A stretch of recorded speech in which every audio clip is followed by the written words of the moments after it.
good threads versus damaged threads. You can just see how cleaner the good threads are, and you can see how the damaged threads look like they have some pitting and chopping in them.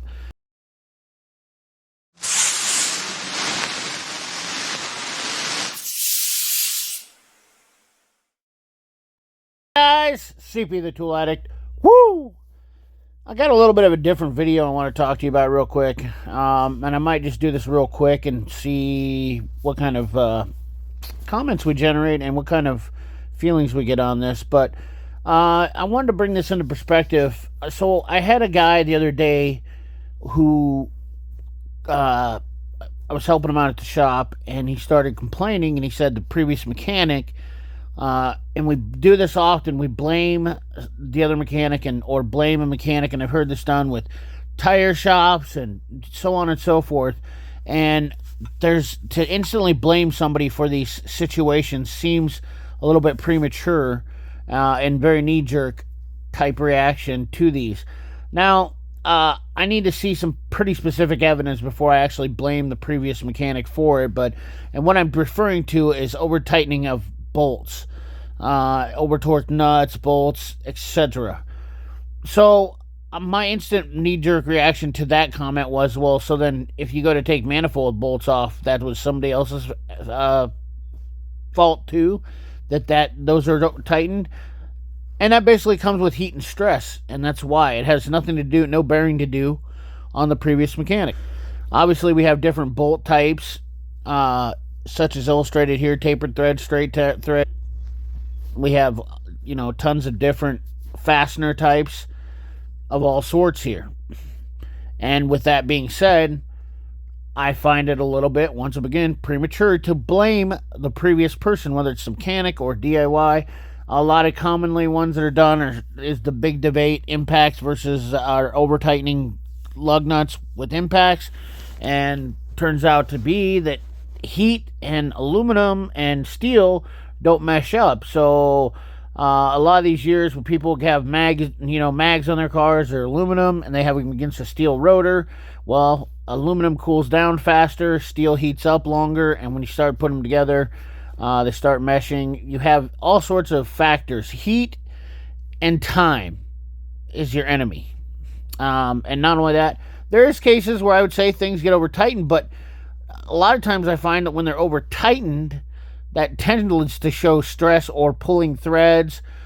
There's a lot more evidence to go to it that I just don't see, and it's pretty suspect when somebody says, hey, you over tighten these nuts. Well, okay, I'm going to look at the head of the fastener. Does it look like the bolt is rounded going forward? Because you would start to see any type of stress on it like that. Second of all, you should be seeing pulling threads, looking down the hole and see if the hole's shiny, the fastener itself. You can really tell these factors.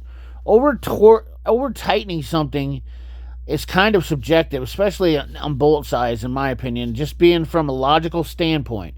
Now, I'm not really pulling any science on this, but I would like to do some tests on this to actually prove that this theory is 100% true. With different grades of bolt these days, and also different quality of manufacturing, it is not uncommon. And when I say we have problems with having all sorts of quality issues in the industry, getting bad bolts or somebody cross-threading is more common than somebody over-torquing something, in my opinion. I saw a video about washers and I think it was about an aerospace engineering video that talked about split washers or lock washers that were basically useless, that they don't actually do anything. They don't actually bite into anything. They don't actually hold, but yet we still use those to hold on to stuff, and people will say stuff like that. Castle nuts are definitely worse. Jam nuts, self-locking nuts, those things will definitely cause more issues, in my opinion, with fasteners not getting off. So on a castle nut, if a crown gets pushed in, that'll definitely cause a problem. Locking, they're just the nylon in them makes them hard, and jam nuts are the same way. Those are more apt to see that. You also have different head styles and whatnot on your bolts here. Obviously, a carriage bolt makes it even more difficult because you only got one side to deal with it. Allen bolts, they strip out, and we all blame this on over torquing, but yet we don't factor in the fact that it's heat. What part is it on? A lot of people will say, well, that suspension part didn't get that much heat. Did it or did it not? How do you know? With 12-point external Torx, internal Torx, Allen, lots of fasteners, lots of different styles of stuff anymore these days, really, really puts me into question whether people are over-torquing stuff, because I just don't think it is. In fact, I don't believe most people that use hand ratchets I see do more over-torquing than people with cordless tools, because you really have to hammer on that stuff for a long time, and it's just not something I see that's really common practice, even with somebody who's very new into the business. There's a more alarming problem with fastener quality, in my opinion, than anything else. I have seen more issues with fastener quality and using all these different things, all these different sizes: dog point, half dog point, knurled cut point, flat point, cone point. Why do we have to use all these different amounts of stuff? Disregard the screw part. I'm just basically talking about bolt heads, and bolt ends, I guess you could say. All these different points we have on them. Now, I know some of you are going to say in the comments, well, CP, that requires it on certain ones. Yes, you're 100% correct.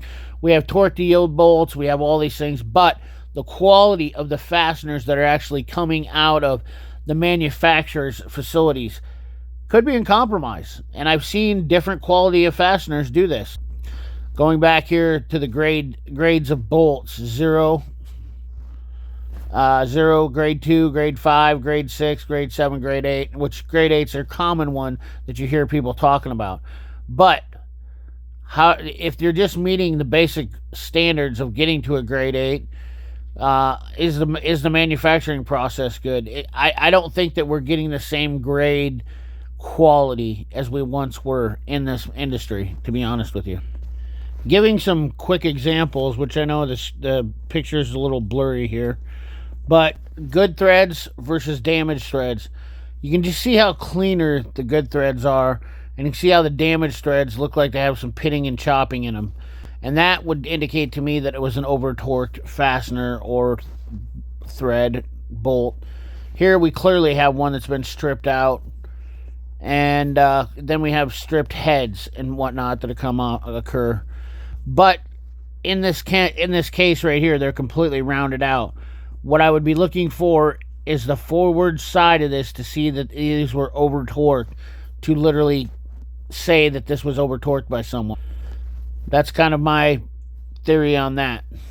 But nonetheless, we can always come to the conclusion by simply looking at some of these and looking at the threads and seeing that this one, what I would say here, was definitely an over-torqued bolt. That would be more along the lines of something that I could say, look, this one was really stretched and pushed to the limits in order to get put in. So anyways, guys, I hope you liked this video. Just something else that I wanted to touch on and, kind of put a perspective out there for people to understand that it's not always necessarily the person's fault that previously worked on the car for a bolt. So before you pass judgment, really do your research and look into this. So anyways, guys, thanks for watching. Remember, like, comment, share, subscribe, ring that bell. Remember, keep your hands dirty and your money clean. Thanks for watching.